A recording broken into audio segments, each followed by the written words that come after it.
Hey friends, if you encounter the error 0x800b0109, then please watch this video. I will guide you through the resolutions. Now, users encounter this while trying to update Windows.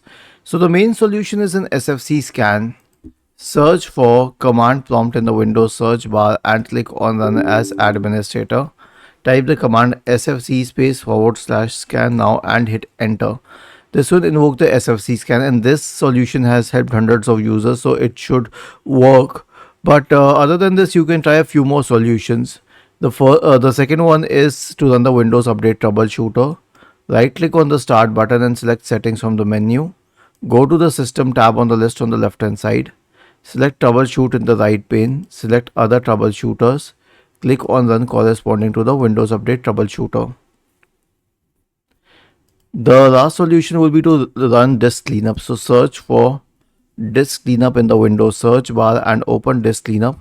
Click on OK and then click on cleanup system files. Ignore all of this at the top and click on cleanup system files.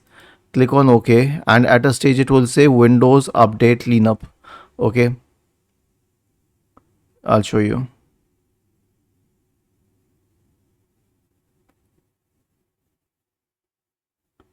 Okay, it will need a while to show this, and once it shows Windows Update Cleanup, that is when it will be cleaning up the software distribution and the cat2 folders. And once this is done, your problem will be fixed.